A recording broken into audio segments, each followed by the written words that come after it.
Di minggu dedikasi ini, ketika kita menyerahkan diri, memberikan diri untuk melayani Tuhan, kita mempunyai satu keinginan baik,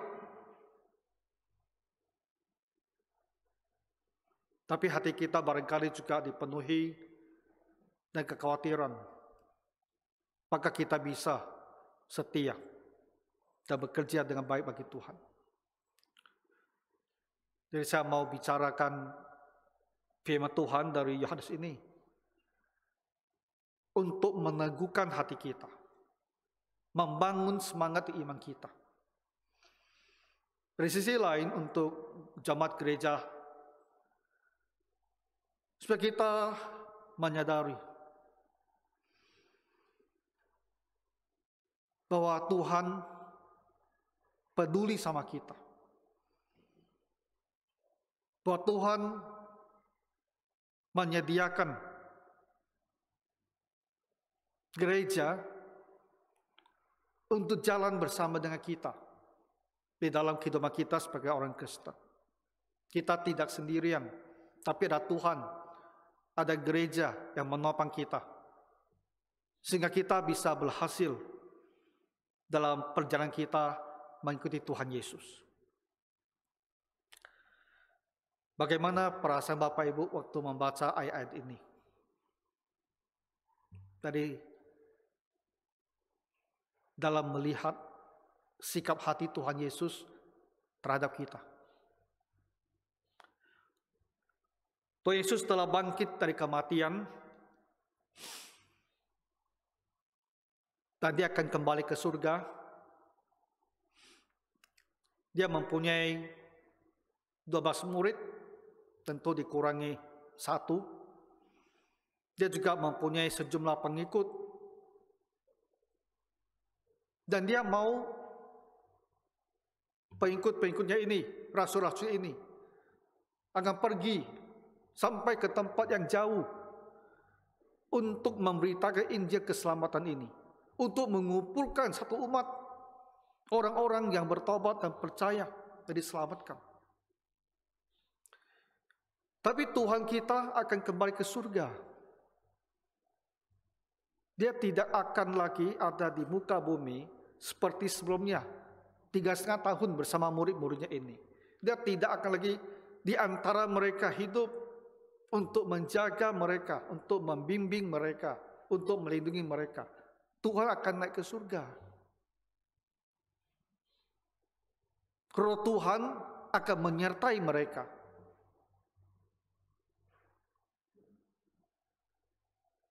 Tetapi Tuhan membutuhkan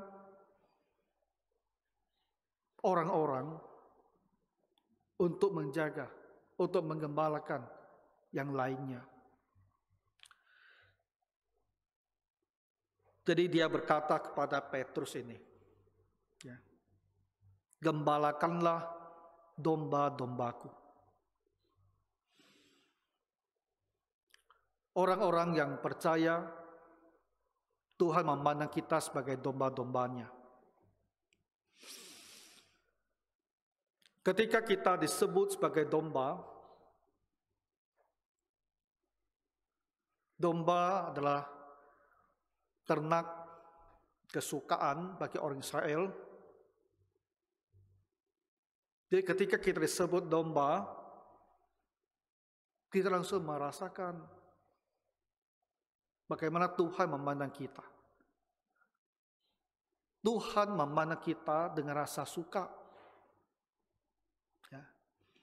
Kita bukan dipandang sebagai sesuatu yang tak diinginkan. Bukan.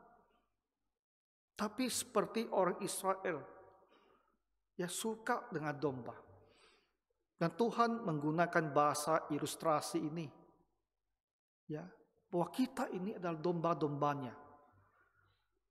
Sehingga kita bisa menyadari begitulah ya rasa di hati Tuhan terhadap kita. Kita adalah domba yang disukai, yang disayangi.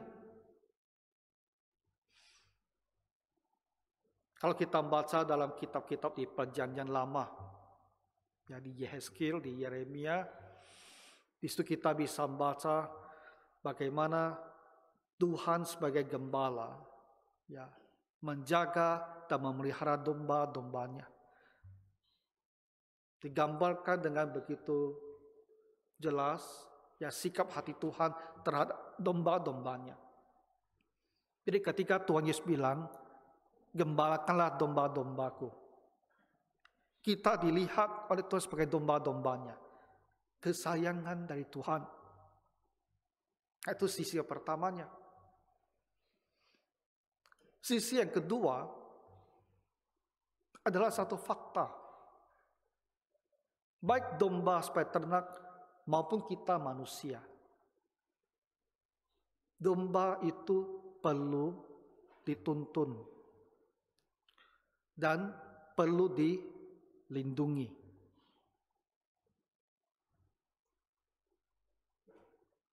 Domba itu dibawa ke tepi aliran air, ke lapangan rumput yang hijau, supaya dia bisa bertumbuh dengan sehat. Domba-domba itu seperti kata Raja Daud, dilindungi, dijaga, ya, dari binatang liar, supaya mereka tidak dimakan oleh binatang yang jahat.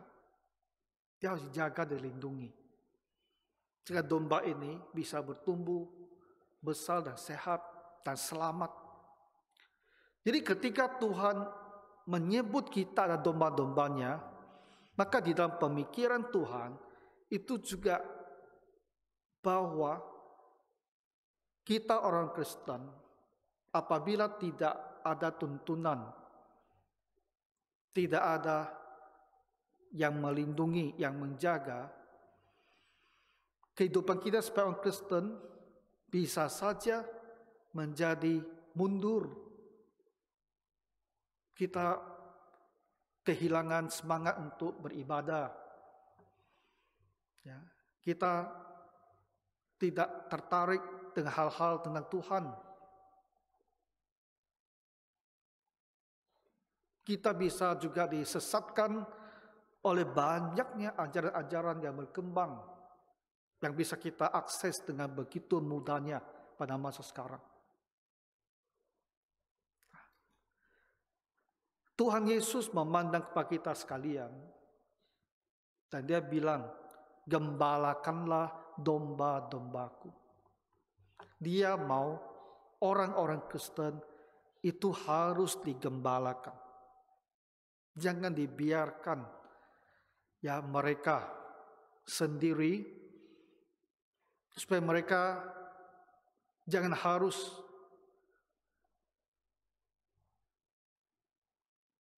dengan kekuatan diri sendiri menjalani hidup sebagai orang Kristen. Jangan dikala mereka lagi sedih, merasa mundur, tak ada orang yang hibur dan kuatkan.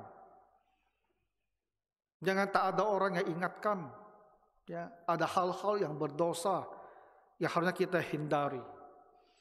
Jangan tak ada yang tegur apabila kita telah terjatuh ke dalam dosa, supaya kita bisa cepat tinggalkan dosa itu dan kembali kepada jalan yang benar. Tuhan tidak mau kita orang Kristen dibiarkan sendirian, seperti tercecer di tepi jalan. Tak diinginkan, tak diperhatikan, dan tak dibantu. Tuhan tidak mau kita dibiarkan seperti ini. Jadi dikatakan, gembalakanlah, gembalakan. Gembalakan ini mempunyai arti yang sangat luas sekali. Artinya harus ada yang berjalan bersama-sama. Gembala itu akan berjalan bersama domba-dombanya. Artinya apa? Dalam kehidupan kita sebagai Kristen harus ada yang bersama-sama dengan kita, baik dalam suka maupun duka. Kalau kita lagi bersukacita, ya ada yang ikut bersukacita dengan kita. Sehingga sukacita kita menjadi berlimpah-limpah. Ketika kita dalam duka, dalam sedih, ada yang akan berdoa bersama kita. Ada yang akan memanggil kita, menghubungi kita, ya, membacakan firman Tuhan untuk kita, membantu memikirkan juga bagaimana kesusahan kita ini ya bisa dicarikan sebuah jalan keluar. Dan juga pada saat hati kita keras dalam kesalahan tapi masih tak mau berubah, walaupun kita menolak dikasih tahu, masih juga ada yang tak menyerah, yang tak membiarkan kita dalam kondisi seperti ini, yang masih tetap walaupun tak diinginkan, tak disukai, masih juga akan menghubungi kamu dan memperhatikan kamu dan mendoakan kamu sampai kamu sadar dan bertobat dan kembali ke jalan Tuhan benar, meninggalkan hidup yang berdosa itu. Itu arti gembala. Tuhan Yesus bilang, gembalakanlah domba-dombaku, menunjukkan kepada kita kasih Tuhan yang sedemikian besar. Dan dia mengulangnya sampai 3 kali. Kepada Petrus dia bilang sampai 3 kali, gembalakanlah domba-dombaku. Jadi kita sebagai orang Kristen harusnya bisa langsung menangkap bagaimana hati Tuhan. Bagaimana perhatian Tuhan dan kepedulian Tuhan kepada kita orang Kristen. Jadi jangan lagi ada orang Kristen yang merasa dia itu setelah jadi orang Kristen dia pun hanya sendirian, tak ada yang peduli sama dia, tak ada yang care. Ya. Juru selamat kita, Tuhan kita, benar-benar peduli kepada kita. Berulang-ulang kali, 3 kali dia bilang, gembalakanlah domba-dombaku. Harusnya hati kita jadi terhibur. Ya. Tuhan begitu memperhatikan saya. Jadi tahun ini Tuhan akan ada bersama dengan saya.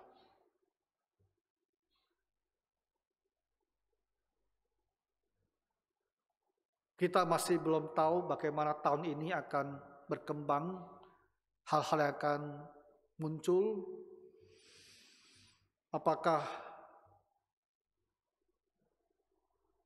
kita akan jadi lebih baik dalam segala hal, atau ada perubahan mendadak yang buat hidup kita kembali sesak. Apapun itu, Tuhan akan bersama kita. Dia akan gembalakan kita. Jadi biarlah hati kita semua diteguhkan, ya, dan menatap tahun baru ini penuh dengan iman, dengan kesadaran saya tidak berjalan sendiri. Tuhan ada bersama dengan saya. Dia mau gembalakan saya. 3 kali Tuhan mengatakan, dia mau gembalakan saya.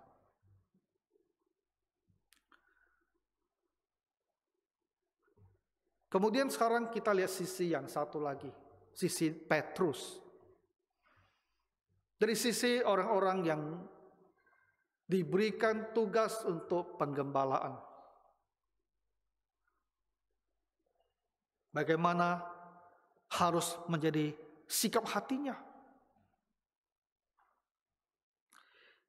Setiap kali Tuhan bertanya kepada Petrus, dia bilang,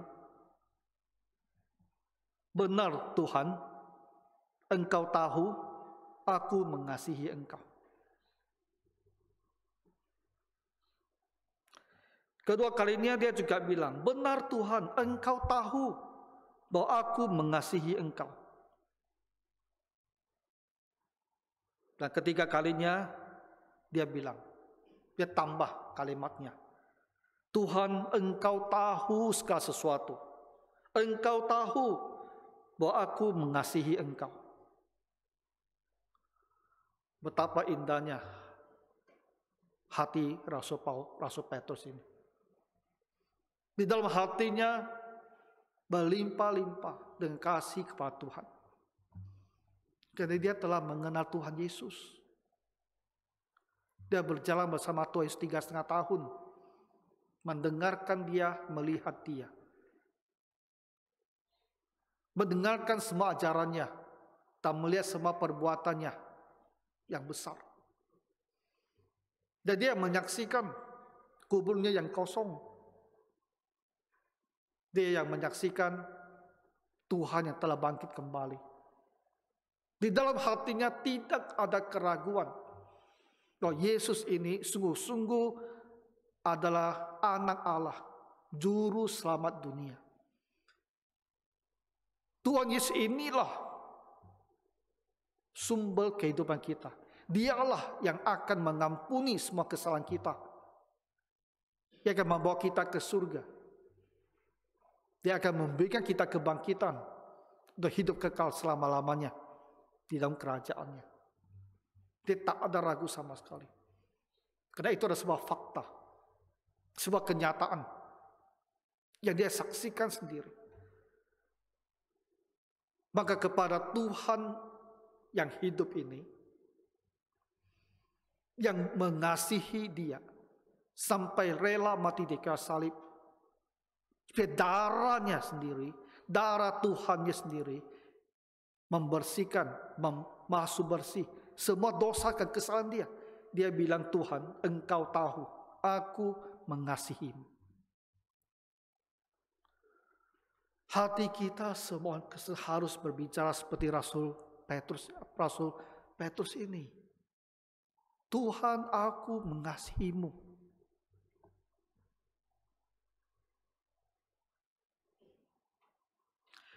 Ketika kita bisa sepenuh hati bilang, Tuhan, aku mengasihimu, perjalanan hidup kita sebagai orang Kristen akan jadi mudah. Sesulit apapun juga perjalanan itu, dia tiba-tiba berubah menjadi mudah. Karena hal tentang Tuhan adalah hal yang paling besar. Hal duniawi adalah hal yang kecil. Jadi seberapa pun sulitnya di sini, dia itu akan kelihatannya menjadi kecil. Karena hati kita sudah penuh dengan Tuhan dan kasih Tuhan.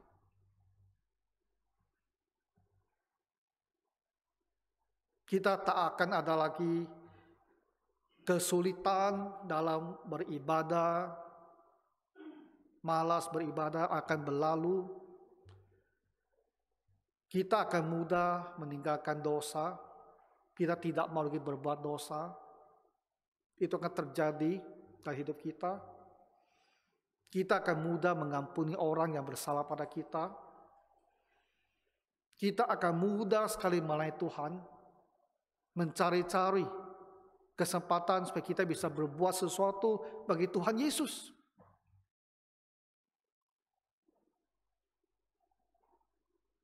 Segala hal yang berhubungan dengan kehidupan seorang Kristen itu menjadi mudah ketika hati kita seperti Petrus ini. Tuhan, engkau tahu aku mengasihimu. Hanya karena kita tak mengasihi Tuhan, hanya karena kita mengasihi dunia ini, maka hal-hal tentang rohani itu menjadi sulit bagi kita.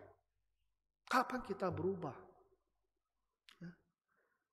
Pagi hari ini kita mendengar Tuhan Yesus bilang sampai 3 kali, gembalakanlah domba-dombaku. Begitu Tuhan peduli dan mengasihi kita. Bukankah harus menyentuh hati kita ini untuk bertobat dan berubah? Tuhan, kalau engkau sedemikian mengasihi saya, maka aku harus berubah. Aku harus belajar mengasihimu. Nah, ini untuk kita semua Kristen. untuk orang-orang yang mempunyai tugas di dalam gereja untuk melayani. Yang dipilih sebagai majelis gereja. Jemaat yang pilih kita jadi majelis.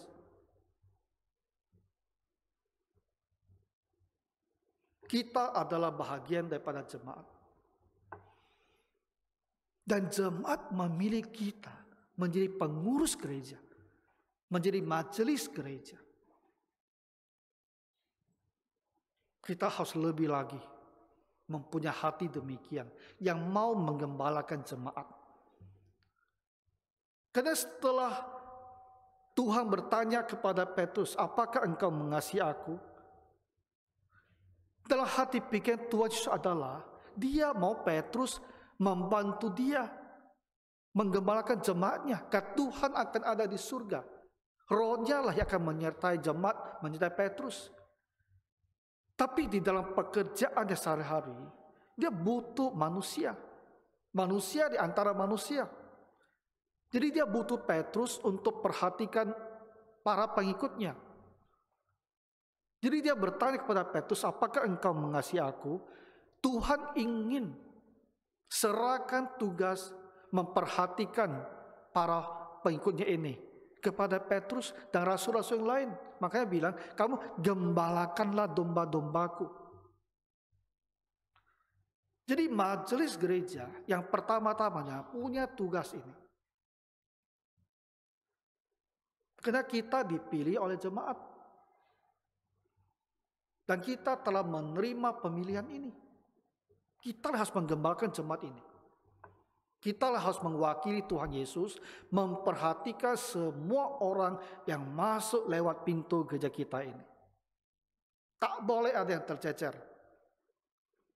Tak boleh ada yang datang dan kita tak pedulikan. Makanya saya mau di pintu gereja kita harus ada orang-orang dari semua komisi yang jadi penerima tamu. Setiap orang yang masuk ke kita harus di follow up. Kita tak mau lagi orang datang dan pergi tanpa kita tahu siapa mereka, dan mereka merasakan di gereja kita itu tak ada orang yang peduli. Ya tidak mau seperti itu. Kita harus berubah.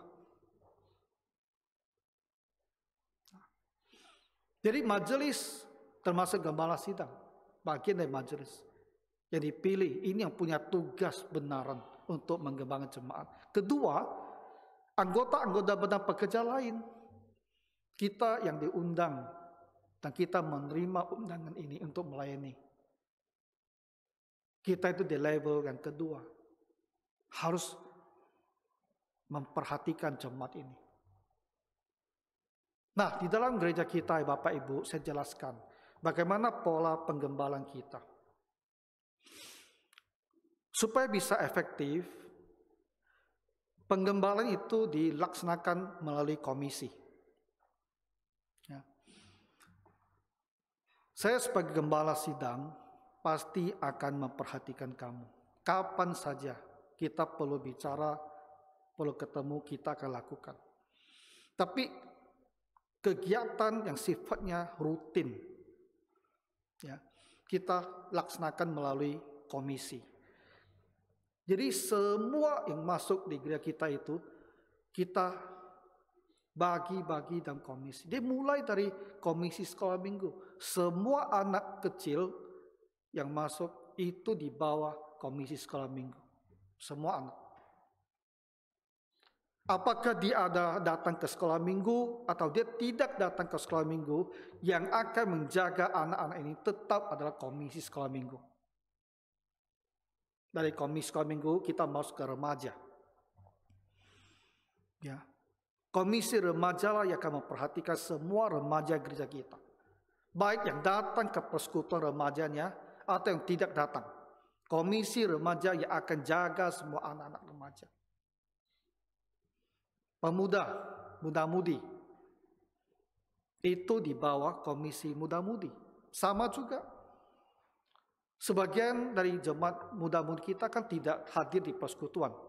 Tapi nama kamu itu semua ada di komisi muda-mudi. Jadi walaupun kamu saat ini barangkali belum hadir di persekutuan, tapi komisi muda-mudi inilah yang akan memperhatikan kamu. Lalu komisi wanita, semua ibu-ibu di gereja kita itu digembalakan di komisi wanita. Pria juga sama di komisi pria. Lalu di usia indah 60 tahun ke atas itu digembalakan di komisi usia indah. Jadi semua umur tercakupkan. Dari anak-anak sampai yang paling senior. Kalau kamu beribadah di sini, masuk ke gereja ini, kamu namanya ada di salah satu daripada komisi ini. Dan awal tahun sudah kita update semua nama di masing-masing komisi. Kalau ada juga yang masih belum masuk, nanti akan dicari dan di-update kembali. Kenapa kita penggembalaan per komisi? Supaya dalam kelompok yang lebih kecil, lebih mudah diperhatikan. Jadi mereka akan berhubung kamu secara teratur, ya, mendorong untuk hadir di persekutuan, mungkin di telepon atau di WhatsApp, ya, ditanya apakah ada hal yang mau didoakan atau dikunjungi kalau memungkinkan dari sisi Bapak Ibu. Kalau ada hal yang agak khusus dengan kamu akan dinaikkan ke saya. Ya, semua komisi cara kerja begitu. Kegiatan yang sifatnya rutin, perhatian rutin dijalankan seperti biasa. Tapi kalau ini ada yang sakit umpamanya, mereka akan update saya sebagai gembala sidang gereja. Kalau ada yang ada isu tertentu, mereka akan update saya tentang keadaan kamu itu. Kita mau berusaha seperti keinginan hati Tuhan Yesus, gembalakan domba-dombanya. Dan kita sebagai majelis badan pekerja dan pengurus komisi, itu ada orang-orang yang Tuhan berikan tugas ini untuk gembalakan domba-dombanya di gereja kita. Maka kita mau berusaha maksimal untuk jalankan tugas ini. Sungguh-sungguh dijalankan. Dan mohon jemaat bantu mendoakan, ya, supaya semua kita bisa rajin, dan bisa rajin, dan juga bisa setia. Nah, jadi Bapak Ibu, ya, nanti kalau kamu ada di telepon, ya, jangan merasa kaget. Saya tidak kenal kamu, kenapa telepon saya gitu loh. Bukan, kita hanya mau bertanya bagaimana baik-baik, ya, keadaannya, ada hal perlu kita doakan. Ya, kalau ada hal-hal yang berhubungan dengan kerohanian atau isu yang memang merasa ingin diperhatiin gereja, ya kita ceritakan lah. Kita ceritakan.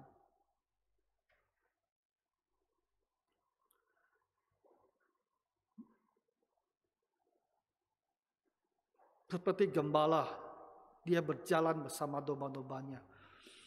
Kita mau berjalan bersama jemaat sekalian.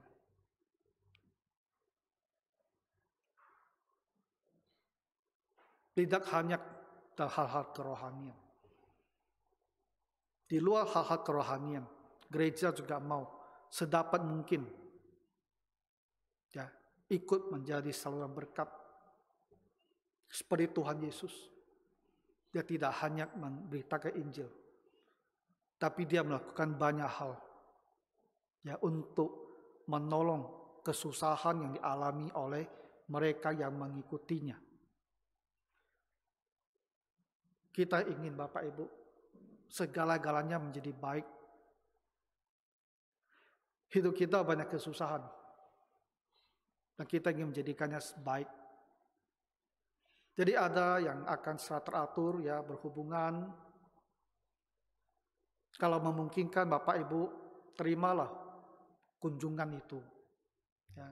Karena kunjungan ke rumah, dan kalau kita sudah lepas dari masa COVID ya, berkunjung, kita bisa duduk sebentar di rumah, bisa ngobrol. Dan dari situ barangkali ada hal yang kita ingin bicarakan, itu bisa dibicarakan. Ya, terima undangan untuk dikunjungi kalau memungkinkan. Dan kalau ada dihubungi, tanya ada yang mau didoakan tidak, ya kasih tahulah apa pokok doanya. Ya. Biar kita bantu kamu dalam doa. Kalau ada suatu hal yang ingin dibicarakan, hubungilah saya dan kita bicara. Ya, atau hubungi pengurus dan bisa kita bicara. Penggembalaan. Kemudian Bapak Ibu, kalau ada hal dalam hidup kamu itu yang salah, dan gereja sudah tahu, dan kita kasih tahu kamu itu salah, kamu terima. Kita semua orang sebagai anggota ada berjanji tunduk pada disiplin gereja. Kalau ada yang tak benar dari hidup kamu, ya sudah menjadi menyolok seperti itu, dan kita kasih tahu kamu itu sudah perlu diperhatikan atau perbaiki. Saya sih berharap kalian bisa menerimanya. Ya, lalu berdoa, Tuhan berikan saya kekuatan agar saya bisa cepat berubah. Jangan kita responi dengan marah-marah. Atau responi dengan tak bisa saya ditegur. Tak bisa saya dikasih tahu. Kalau bicara tentang saya tinggalkan gereja ini. Jangan seperti itu. Karena kita tak punya maksud lain. Kita punya maksud adalah bagaimana supaya kamu itu bisa baik. Ya, ada hal kadang-kadang barangkali perlu juga ada teguran.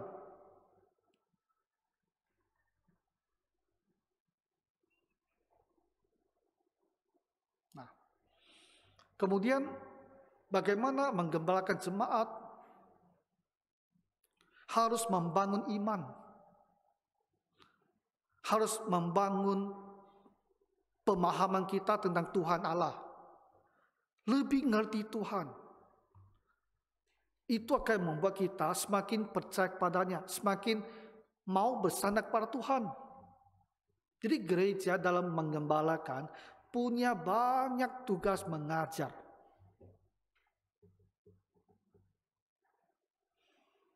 Kadang-kadang saya berpikir, kenapa dalam hal-hal yang banyak saya bisa memandang situasi ini dengan cara saya. Yang kadang-kadang orang lain tak bisa melihat seperti itu. Saya pikir salah satunya karena saya lama sekali di sekolah teologi. Ya.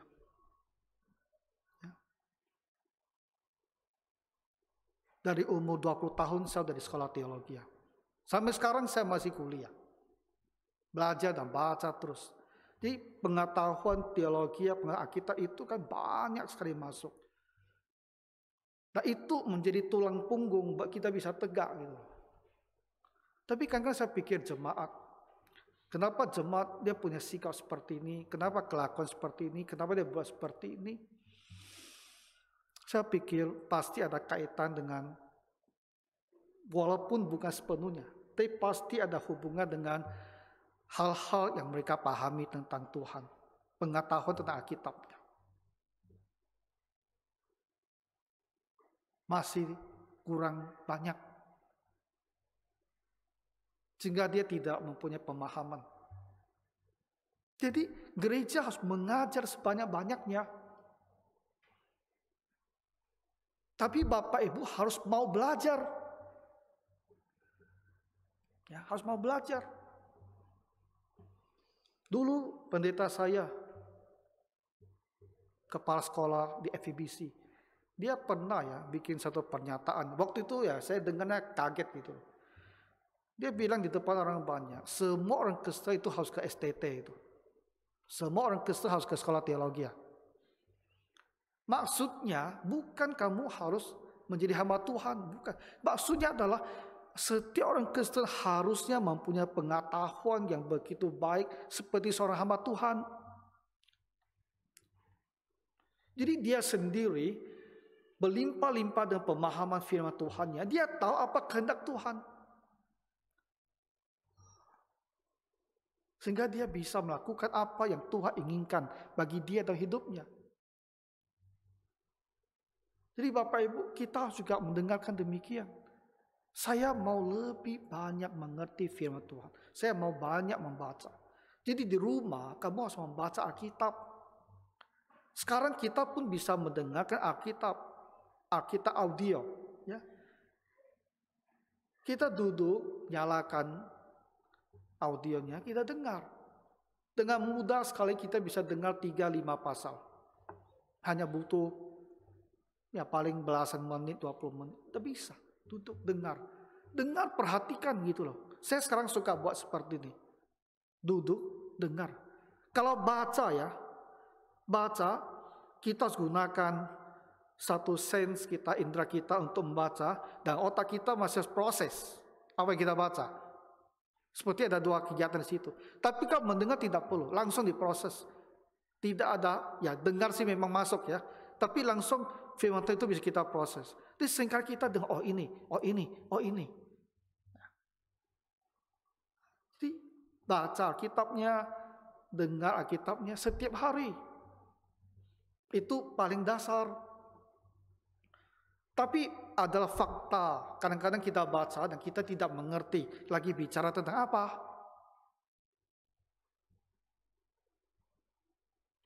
Karena banyak hal kita baca di Perjanjian Baru, latar itu ada di Perjanjian Lama.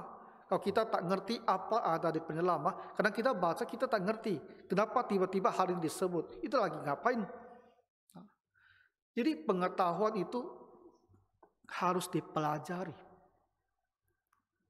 Jadi membaca hanya tingkat pendasar, harus dinaikkan lagi ke studi, ke belajar.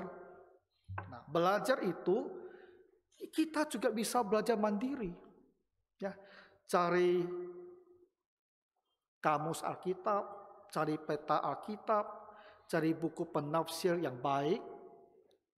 Waktu kita baca ini lagi di penjelasan. Di terang Alkitab kita yang terbit tiap hari itu juga berisikan penjelasan. Bapak Ibu bisa gunakan itu. Atau kita bisa datang ke gereja, belajar kalau ada kelasnya. Kalau kamu mau belajar di online, kamu harus hati-hati. Sumber video di YouTube itu dari gereja apa, dari gereja mana. Bukan semua di luar itu ada untuk orang Kristen. Sebagian itu banyak sekali keliru. Kamu harus tahu. Kalau kamu temukan gereja yang baik, audionya itu doktrinnya jelas, adalah Injili, fundamental, kita boleh dengar. Tapi jangan asal dengar. Ini kadang-kadang saya juga lihat inilah kesalahan kita ini. Orang karismatik begitu rajin gitu loh. Dengan omongan sesatnya itu buat terus video begitu banyak. Tapi orang Injil itu tidak banyak yang mereka hasilkan. Ini satu hal yang harus diubah.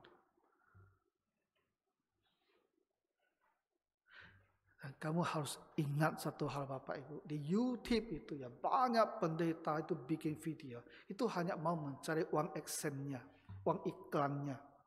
Ingat Bapak Ibu, saya ingatkan. Jangan suka dengan video-video yang kontroversial gitu loh. Debat ini, debat itu. Mereka itu bikin bukan mau debat. Mereka hanya mau bikin sensasi supaya banyak yang datang. Mereka dapat uang AdSense. Tahu AdSense? Iklan. Mereka ngomong sendiri. Bukan aku yang tuduh dia. Ketika mereka berantem kemarin untuk kasus itu, kasus Saifuddin yang di Amerika, kan mereka saling bongkar dosa mereka itu. Mau cari uang aja itu. Tapi cari topik-topik yang sensasional. Lalu debat-debat. Nah, semua Kristen ingin tahu lagi ada apa. Nonton.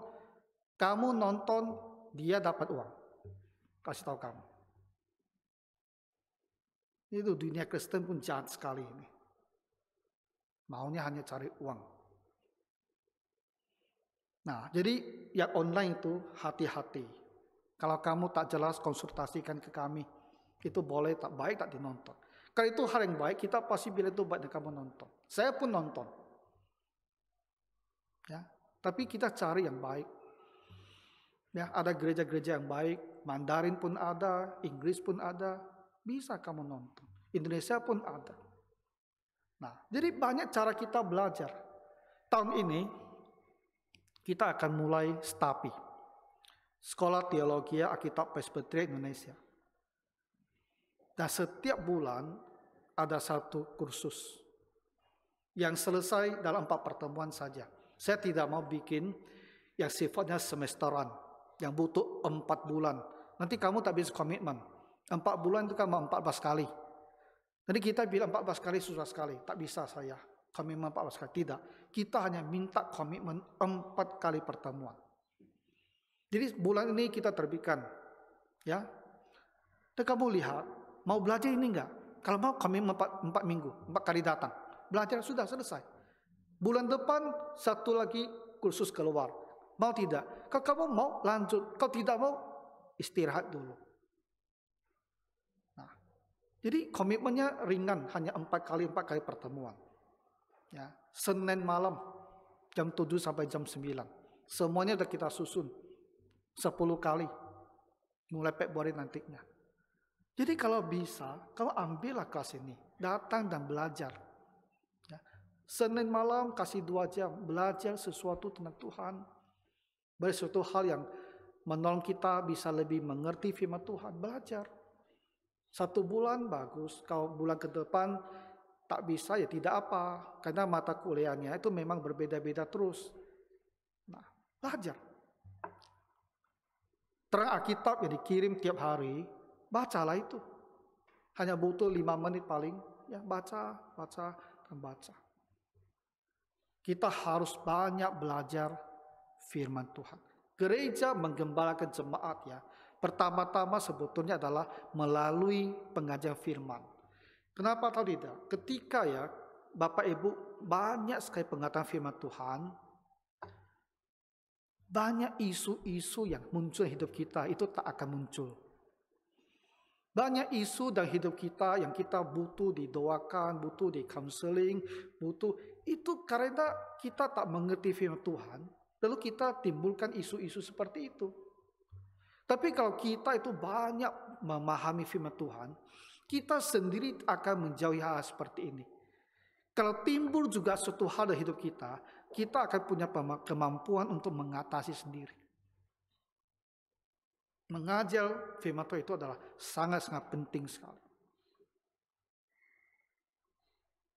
Nah, bisa tidak Bapak Ibu saya minta satu hal. Kamu pilih sebuah persekutuan untuk ikut. Kebaktian minggu harus hadir. Ya. Kita tak boleh tidak hadir hari minggu kebaktian. Karena itulah Tuhan inginkan. Jemaat bersama-sama, beribadah bersama-sama. Setiap hari kita beribadah sendiri di rumah. Ya kita sebut satu itu. Tapi hari minggu kita harus datang beribadah bersama-sama. Lalu pilih satu persekutuan untuk kita ikuti. Saya tidak meminta kamu harus tiap malam di gereja, tidak. 1 minggu minimal 1 kebaktian dan 1 persekutuan. Mau persekutuan doa pun boleh. Atau mau ikut persekutuan sesuai dengan kategori. Mau di remaja, ya mau di muda-mudi, mau di wanita, mau di pria, mau di usia pun boleh. Jadi setidaknya 1 minggu kamu ada 2 kali bertemu dengan sesama orang Kristen supaya bisa dikuatkan. Ya, dia masing-masing pilihlah. Jangan jadi orang Kristen yang jarang-jarang kebaktian minggu. Dan baiknya juga jangan jadi orang Kristen yang hanya kebaktian hari minggu tapi tak ada di persekutuan apapun. Tahun ini kita juga merancangkan kalau memungkinkan kita akan kembali adakan persekutuan rumah tangga. hanya 1 kali dalam 1 bulan. Dan saya perkirakan hanya ada 10 kali. Karena Natal, Desember biasa kita bikin Natal persekutuan rumah tangga. Dia hanya 10 kali pertemuan di rumah. Jadi Bapak Ibu, bisa tidak kamu buka rumah untuk adakan persekutuan rumah tangga ini. Yang hadir bisa kisaran 20, 30, 40. Kita kalau terbuka kurang lebih seperti ini. Ya, tapi kalau PPKM sudah dicabut dan memungkinkan, kita mau ada juga pertemuan ke rumah-rumah. Itu juga bisa membangun ya kedekatan jemaat satu sama lain. Jadi kalau kita bisa, bukalah rumah kita. Ya, 1 kali dalam 1 tahun ini untuk persekutuan rumah tangga ini. Nah, jadi untuk semua pengurus komisi, ya, kamu jaga anggota-anggota itu. Semua yang pernah masuk hadir di persekutuan kamu harus kamu jaga. Semua komisi akan menunjuk wakilnya untuk jadi penerima tamu.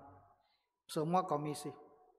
Jadi tiap minggu harus ada 1 orang dari masing-masing komisi berdiri di depan pintu sana.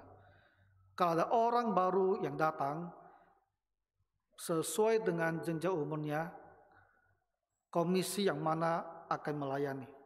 Dan kamu jaga orang baru itu. Ya, bawa dia ke baktian di atas. Ya, minta data dia sedikit, tak usah tanya macam-macam, minta nama dan nomor WhatsApp saja. Supaya bisa kita follow up. Di pokoknya semua yang melangkah masuk pintu gereja kita itu harus digembalakan. Kecuali dia bilang nanti dia tidak mau datang lagi. Ya, kita tak bisa buat apa-apa. Selama dia tidak bilang jangan cari aku tak mau datang gereja kamu harus jaga dia. Semua yang ada di sini yang tak ada persekutuan pun kamu harus jaga. Karena kita mau mempedulikan hati Tuhan Yesus yang bilang, gembalakanlah domba-dombaku. Sampai 3 kali Tuhan kita berkata seperti ini. Kita harus penuhi keinginan Tuhan kita. Jaga domba-domba Tuhan di gereja kita ini. Jadi Tuhan kita menolong kita. Dan mari kita berdoa. Bapa Surgawi, terima kasih Tuhan Yesus akan kasih Tuhan pada kami semua. Dan menginginkan supaya kami semua bisa digembalakan dengan baik. Tuhan, gembalakanlah kami. Dan bantulah para majelis, badan pekerja, dan pengurus komisi untuk menggembalakan setiap orang yang melangkah masuk ke gereja kami ini. Tuhan, berilah kami kerajinan ini dan kesungguhan hati. Dan bantulah supaya jemaat-Mu, hati mereka bisa dihiburkan, dikuatkan, menyadari bahwa Tuhan dan gereja-Mu memperhatikan mereka. Dalam nama Tuhan Yesus Kristus, kami berdoa. Amin.